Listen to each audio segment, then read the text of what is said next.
This is HRTV Rewind, taking a look back at the racing week.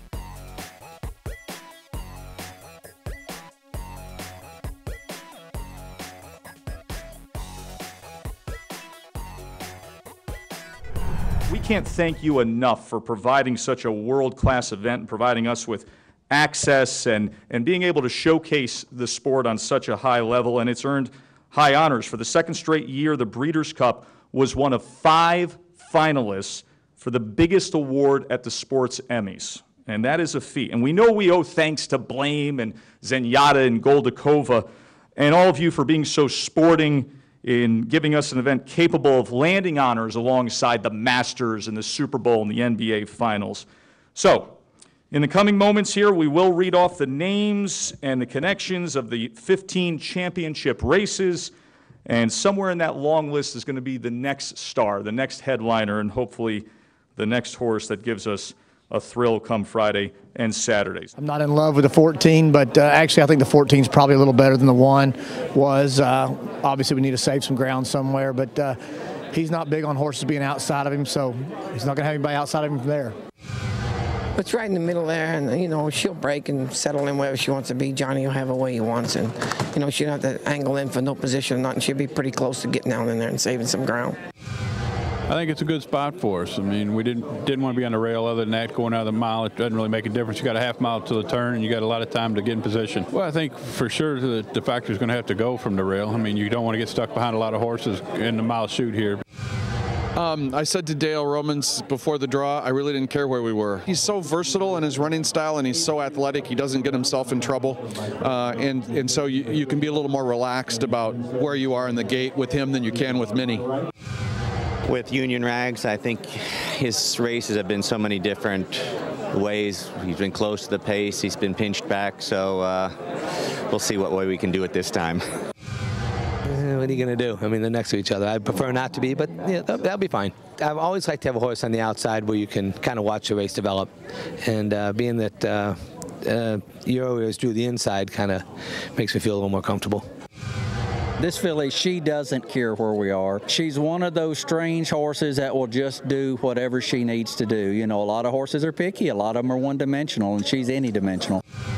It's just going to be left more up to Alex now, how he rides him and how he can see what the pace is and see where he needs to be. Let's start with the Breeders' Cup Classic. Okay. Granddaddy of them all. Right. Does that race crown a champion horse of the year? I think it does. I don't know who that's going to be. Well, there's only a few that it could, yes? Well, I don't know where horse of the year will come from if it doesn't come from the Classic. That's what a problem I have. I don't know where it would be. Maybe, I don't know. How about a segue to my next question? Okay. Goldakova wins. Right. Is it possible she's horse of the year? Not likely, but maybe sentimentally, because to give her credit for the body of her entire career, but I don't think so. I think Union Rags, if he wins the 2-year-old race, I think he'd be a much more likely alternative selection. I know you like to punt on the football game, so let's go over-under on the Breeders' Cup Saturday attendance at Churchill Downs. How about a nice round figure? How about 100,000? Well, it's Breeders' Cup Friday here at Churchill Downs, and hopefully we can handicap a little better than the weathermen can forecast here in Louisville, Kentucky, because, gentlemen, it was supposed to be a nice day here in Louisville. I've seen nothing but gray skies, wind, and cold. Hey, the day's not over with. Sun's going to come out before the Breeders' Cup races start. I love your glass half full approach. At least the lights will be on tonight, so we'll have some lighting. Yeah, we'll get some heat off the lights, yeah, right? Exactly. Well, we're going to hand out our picks here for the Friday as far as our top picks are concerned, and you're going up and you're going to throw out a trifecta. Yeah, I'm going to step it up a little bit. Where are we going? What division? Breeders' Cup Filly and Mare Sprint, Turbulent Descent, over White Hot, over Tanda, or just box them. Try box. Richie, what's your play of the day? Well, I like your pick in the Juvenile Fillies turf. I think Stephanie's Kitten's going to be very tough to beat, but I also like, again, the New York bred, Pure Gossip. I think she's trained brilliantly. Phil Serpy has her sitting on a big race, and I'm not going to use Elusive Kate, the morning light favorite, just because visually she hasn't made a good impression on me here this week. I like Stephanie's Kitten, just like you said, Richie. I can't get away from her breeding, running on grass. She won over the synthetic track at Keeneland, and the fact that Johnny V sticks around is a big one for me. Another play for me here on the afternoon is Misty for me in the Filly and Mare Turf. I like the price. You've got to respect the Europeans, and the fact that she beat Midday just a few months back in the summer in the Pretty Polly says a lot for me.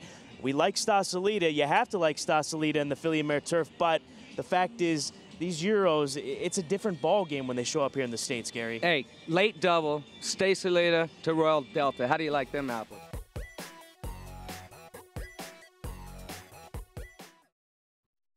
You're watching HRTV Rewind. A superstition, practices surrounding luck, the belief that future events can be foretold by specific, unrelated prior events. The quest to find good luck and fortune can take the form of a variety of shapes and sizes. Stay away from the number 13 and don't walk under a ladder. Step on a crack or have a black cat cross your path. A four-leaf clover, a rabbit's foot, and a horseshoe could make today your lucky day. You will never get me to say, I think my horse is going to win on the day of a race. A lot of times wear the same clothes. I like to have the same hot walker for all the big races, but I couldn't get Zoe to come in for this one. But when I watch a race, I kind of like to watch it by myself. I would never cross the path of a black cat. Don't cross over the path of a black cat. I think they should not be allowed on the backside. Now everybody's scared of black cats? Because the 1800s, all we had is black cats. I think it cost me real quiet Triple Crown. Black cats are the ones. If it works, I don't try and change it. Hi, Sophie Sharris. Are you superstitious? Never tout your horse. Never let anybody give me a $50 bill. Pickles the goat disappeared, Frankie's best friend. You never eat peanuts in the shed room. It was bad luck. You ask his agent or ask his son, he'll tell you. Dad was the superstitious one in the family. He used to wear his underwear backwards. This would ward off any ill will. I wear my purple underwear. This would block any hexes and would protect him riding.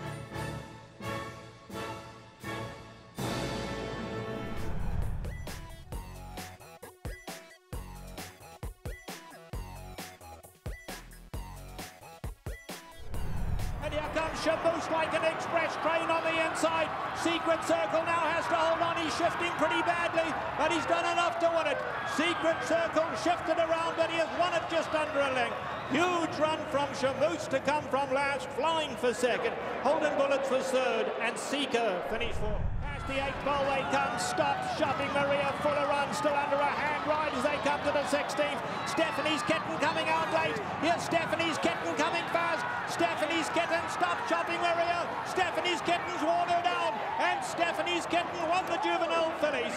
Stop chopping Maria finished up in the second. Switches closing ground on the grandstand side as well, down at the rail. Musical Romance wide open. Turbulent Descent on the inside. Musical Romance. Musical Romance has come again. Musical Romance switched flying late on the outside. Musical Romance to win it, and Musical Romance has won it. I was trying to get her to relax a bit. Once Golden Mystery got in front of me, I was able to get her off a little bit, off the bridle. And around the turn, I thought I was pretty confident in her because I hadn't asked her to run yet. And I saw that on the outside, Pomeroy and Turbulent Descent started moving. So I just waited a little longer for Tamron Hall to kind of die off and let me through there. And once the seam was there, I went through it and my filly fired. It was very special for me to win this race today. And I'm 27 years old. I was born in Mexico. And I'm doing this because my dad forced me to. I didn't really want to be a jockey. I wanted to be a football player, but I was too small for that. So I settled for being a jockey. And, I mean, I love what I do. And it is My Miss Aurelia and Cory Nakatani. Grace Hall and Ramon Dominguez, the danger, chasing from second. But My Miss Aurelia is going to remain unbeaten in a dazzling performance. My Miss Aurelia and Cory Nakatani have won the Grey Goose Breeders' Cup Juvenile Fillies. It's been a rough 2011 for me and for my kids, two of whom are here, and we decided that maybe it was more like we were just going to declare year-end and go forward. So it looks like we've turned the corner, and this is a good omen of things to come. I thought she proved to be a champion today. She's just been everybody's star at every stage. And the 4 races she's put in this year, I don't think she's left any doubt. On the outside now, can Aruna get out of there and come late? But it is not rain. Dubawi Heights is right there, and from last, here comes Misty for me. Misty for me, extreme outside is Perfect Shul. It's a driving finish. Perfect Shul gonna get up. Perfect Shul to win it. Perfect Shul now reign. Misty for me was flying late, so was Distorted Legacy and Aruna right there. 5 of them went to the wire together. It's tricky racing between them and Royal Delta. It's a thriller. Royal Delta's going to score. Royal Delta strikes the front, and Royal Delta, perfectly handled, has taken the Ladies Classic. She's won a division for the year too. Royal Delta, it's tricky. Pash Attack ran on for third. Ultra Blend and Plum Pretty got tired that last 16th of a mile. She ran really well. She ran up to the way she's been training. My staff, everybody around her has done a tremendous, tremendous job. We're so fortunate to have a filly like this. I mean, we recognized her as a very nice filly before she ever ran. After she ran the first time, I mean, it looked like, you know, she was probably better than we even thought she was. And, you know, she's just continued on that path. She was a little immature here in the spring. We had the option of possibly running in the Kentucky Oaks, but we thought she only had 3 races underneath her belt. And, you know, with that, we took an easier route with her and went to a race in Pimlico with a smaller field. She won the Black-Eyed Susan, and of course, you know, then with the, you know, the extra experience that she got, she was ready for today. But she came into Kentucky. We've been here for 4 weeks. We got dug in here and just to try to get the job done.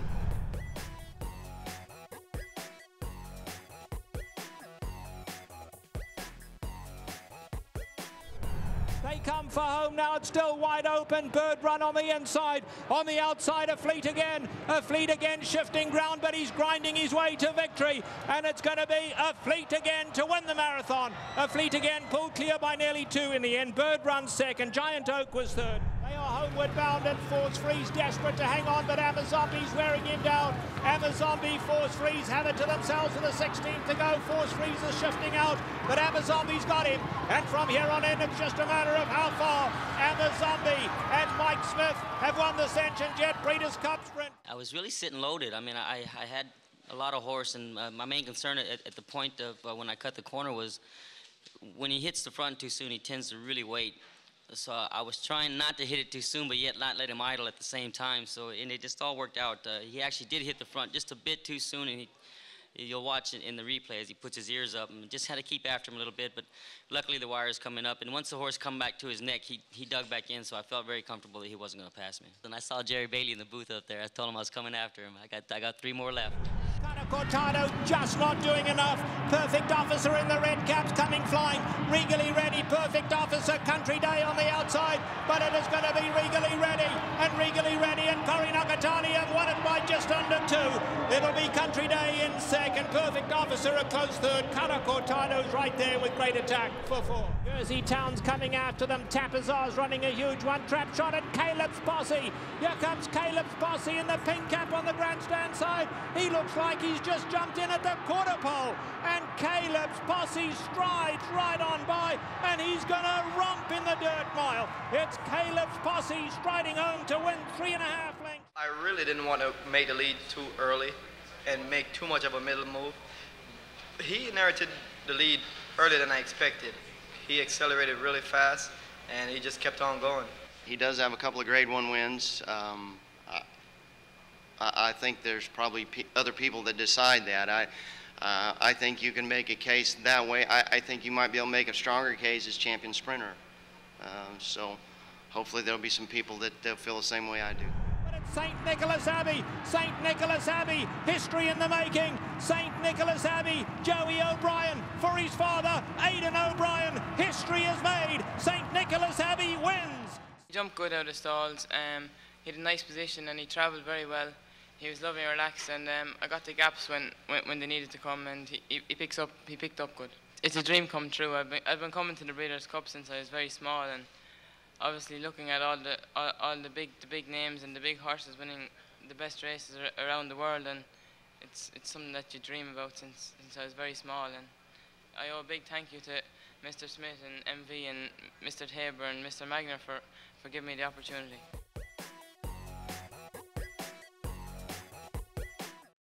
You're watching HRTV Rewind.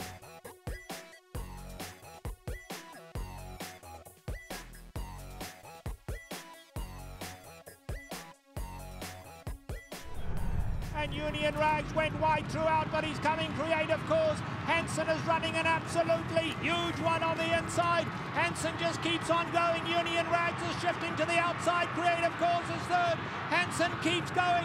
Union Rags, Hansen, and Union Rags, Hansen. The more they asked, the more he gave, and Hansen, what a thriller. Couldn't be happier, obviously. Always, you know, you dream about it your whole life, and when it happens, it's hard to take in all at once, but it's a great feeling, as you can imagine. Just watching our horse, and he was dug in, and then I started looking for the wire. Goldakova waiting patiently for room, nowhere to go. Here's Precious Kitten, the other filly running a big one, and Captiville the grey. Captiville is let loose, but Goldakova goes through at the rail. And look at the acceleration from Goldakova as she bursts forward. And what a brilliant filly is this. Goldakova in an awesome effort, outrun Captiville to win it well. Goldakova is coming home like an express train down the centre. Courageous Cat running a huge one. Goldakova's going to have to switch out a little. She does so though. Coming with a late run, just enough humour. But Goldakova is just scintillating. Goldakova is something special. Goldakova and Olivia Palier win it again. Goldakova's let loose. She's flying. Sydney's Candy, the usual QT's in there as well. But Goldakova's catching with each and every stride. Are we to see history this afternoon? Here's Paco Boy late, but no, Goldakova, a true champion. 3 Breeders' Cup wins. Olivia Palier, the perfect ride. Goldakova has won. Geronimo, Sydney's Candy, Goldakova's hooking out. Goldakova's hooking out, and here she comes now. Tourallure, the grey on the extreme outside. Goldakova, Tourallure, Court Vision's running a huge one. Gio Ponti late. It's Goldakova in the race of her life. Tourallure, Court Vision gonna outrun her. Tourallure on the outside. Oh, they hit it together. Too close to call. Court Vision, Tourallure an inch in it. She's doing very well, and nice action. But now, you know, with the ground a little bit sticky like that, then she not really continue. When she just accelerates, then I say, like the small furlong, half a furlong, I say, it's very hard to continue the progression. What did you say to the stewards? I said to the stewards, okay, I stay on the rail, and after the last turn, just take the passion to go out, and when I have the place after, I'm just coming. But to run second, it's always bittersweet. I mean, in a big race like this, especially, it's sort of like the Derby. I know what it feels like to think you're going to win the Derby, and I also know what it feels like to think you're going to win the Breeders' Cup Mile with this horse. But he gives it his all every single time. I couldn't be more proud of his year. Very few horses I've ever trained has never missed a work, a gallop, a race we were pointing towards. So I'm very proud of what he's done this year, and now he's going to get a little deserved rest.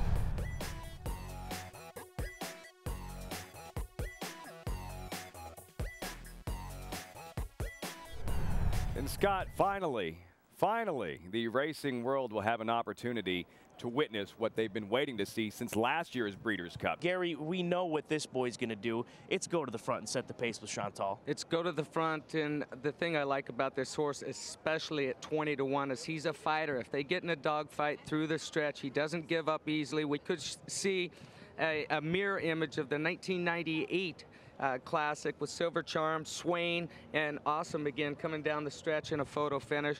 I think we're going to see that with the European. It's a great horse race, but this horse, he's a fighter. He loves the dogfight, and he'll control the pace early on. We go back to L.A., to Lafitte for your pick. Do we even really need to do this? Do you really have to ask? No, I don't think we do. No stats, no historical references, no speed figures. It'll be a Mott Classic double, Royal Delta last night, and the D. Meyer tonight. Take LSU in the points and Drosselmeyer in the Classic. Gates closed, they're all set. There's the roar from the crowd. They're on their way in the $5 million Breeders' Cup Classic. Game On Dude got a flyer. But on the outside, Uncle Mo's right up alongside. So Game On Dude and Uncle Mo go on to lead them early. Into the turn they go. Game On Dude taken on by Uncle Mo. Uncle Mo goes looking for the lead to Honor and Serve, makes it 3 in a line. Game On Dude battles back at the rail. Uncle Mo's right there. Have Raider Grace making her run on the outside. Homeward bound in the classic. Game On Dude. So You Think gets a run on the inside. Uncle Mo's right there to Honor and Serve in the red cap on the outside. Stay Thirsty. Have Raider Grace tries to get involved late, but Game On Dude is just battling them all off. Game On Dude has the lead. Here's Drosselmeyer out of the clouds. Drosselmeyer from nowhere. And Drosselmeyer and Mike Smith have beaten Chantel Sutherland on Game On Dude. Ruler on Ice finishes third, and Havre Grace was fourth. What a finish to the Classic. Well, any win is always a good win, and it's always special to win here. And you know, you can't ever fathom thinking about, you know, winning 2 races like this on a weekend. I mean, the biggest, most prestigious races of the weekend, and I don't know, it is special. Hey, it's always nice to win a Breeders' Cup Classic, I gotta tell you. You know, last year I sat here just devastated. Thought my life was over, and just to come back and have a day like I did today, and to win the race that I got to beat a nosy in last year, it's just amazing. Thank God, thank God. How long did it take for you to get over that race? Until now. You know, I mean, that's one that you know, will always hurt, but this sure helps, man. It really does. I just try to let them know where the wire is, because, you know, they don't know either. They think it's a little sooner themselves. So just kept riding, and it was all out left-handed. So then I went right just to switch it up, try and, you know, get a little more. And I saw a flash of white at the, you know, on the outside, way outside. I said, "Oh, you're smart. You didn't come near me because you know he'll fight you." She kept on coming for me. She kept on trying hard. And, unfortunately, we couldn't get it done, but she ran hard. Just outrun today? You know what? I mean, can't take anything away from the winner. He just flew the last 8 of a mile, and she held her own. I wouldn't think the dirt is a problem to him, you know, but it's just us to get the right trip for him now, and I'd say maybe come back rather than go further, you know what I mean? And I'd say he was doing it so easy. Like Ryan was just saying, he was so handy. He didn't want to disappoint him, which was right, but he would have liked him even to go a stride faster.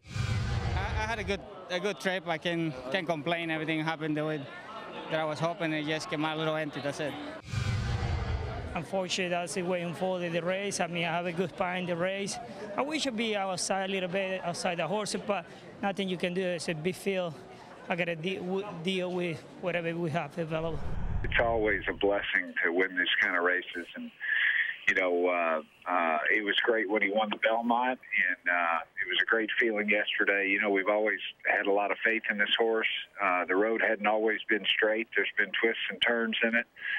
But we felt like we were going to have a big year with him this year when we put him on the shelf after the Belmont last year, and we had to be patient. And Bill did a great job and got him right on the right day, and I think he just stamped what he had done last year in the Belmont. He came back and just refortified that, and you know, it gives us confidence in the horse and his ability to be a stallion down the road and everything else. That's all for Rewind this week. Here's a look at what's coming up next week on HRTV.